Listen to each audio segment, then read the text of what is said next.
हमारे साथ हैं साहित्य भवन के संचालक श्री सुधांश अरोड़ा, जो धर्म और अध्यात्म की पुस्तकों का अध्ययन तो करते ही हैं, इस विषय पर उनका अपना स्वतंत्र चिंतन भी है।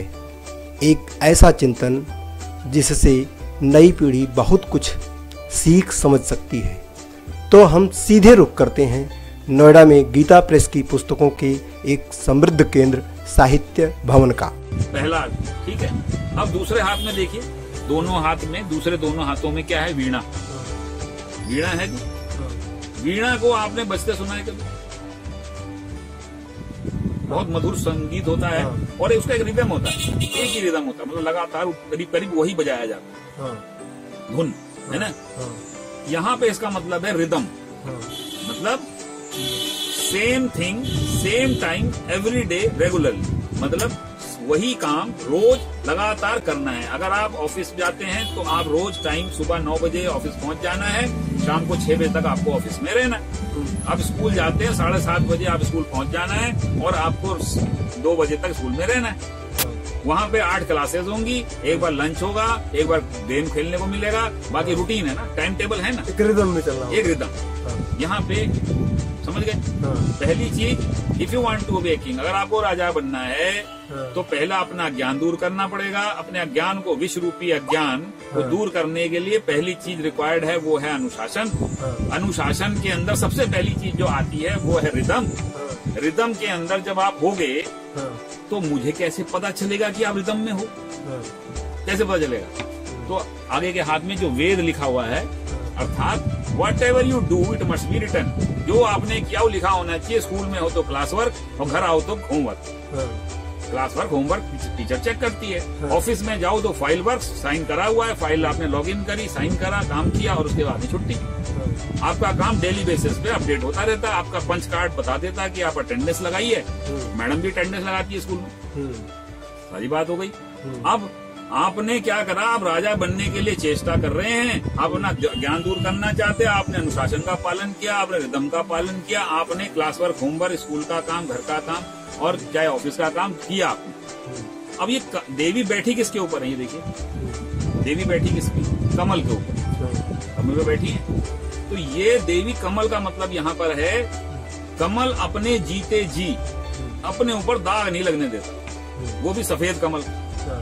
समझिए यहाँ पे देखिए, इसका मतलब क्या हो रहा है? इसका मतलब ये हुआ कि ये अपनी रिस्पॉन्सिबिलिटी और अकाउंटेबिलिटी के लिए उत्तरदायी है।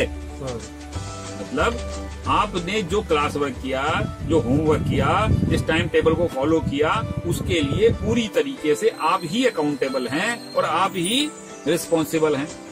मानते हैं इस बात को? अच्छा जी। अब क्या हुआ देखिए, इस पूरी स्टोरी को फिर से सुनिए।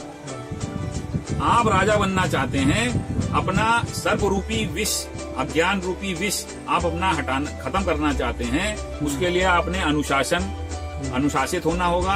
अनुशासन क्या है? अनुशासन है रिदम, अर्थात टाइम टेबल। टाइम टेबल का पता कैसे चलेगा? उसको जो करो उसको लिखो, उसकी रिकॉर्ड बनाओ, ठीक है।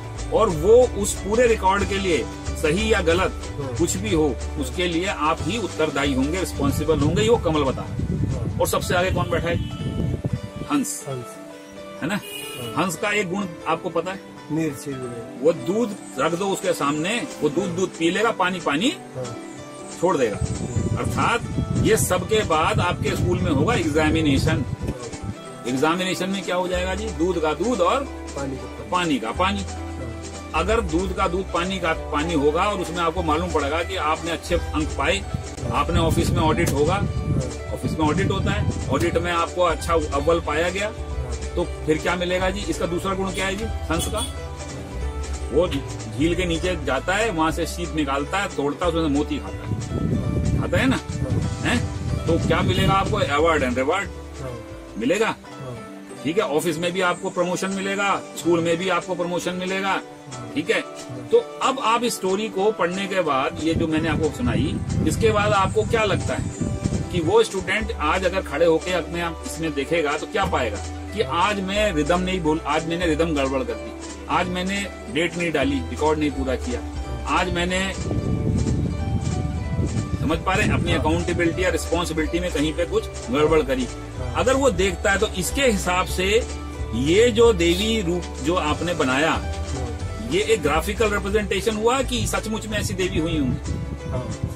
आप क्वेश्चन का आंसर दीजिए कि ये ग्राफिकल रिप्रेजेंटेशन है कि ऐसी कोई देवी हुई होंगी 4 हाथ वाले? अच्छा, ये फोटो अलग है अर्थात जो सरस्वती सारी फोटो में ये मोर होता है या? बिल्कुल होता है, वो पीछे लगा, देखिए ना मेरे यहाँ लगा, मैंने तो कम से कम सैकड़ों लोगों को ये बात एक्सप्लेन करी है। अच्छा, हाँ, सब में मोर, हाँ, सारी फोटो में, सब में होना चाहिए, नहीं तो फोटो गलत है। अच्छा, ठीक है, ऐसे ही जो है लक्ष्मी जी का पूरा है। अच्छा, मैं भी नहीं जानता था, मैं केवल हंस जानता था। मोर आज आपने दिखाया तो आज मैंने जो है ध्यान में, मैं आपको यही बताना चाह रहा हूँ कि हमारे मनीषी बहुत ही ज्यादा सिंप्लीफाइड थे। वो कॉम्प्लेक्सिटी में नहीं जाते थे, उन्होंने शक्तियों का अर्जन सिंपली किया। आप बात को समझिए। आपको ज्ञान अर्जन करना है, ये जो मैंने अभी आपको बताया, ऐसा छोटा सा फॉर्मूला आपने अपनाना है और आप ज्ञानवान हो जाएंगे, सरस्वती आपके घर आ जाएंगी।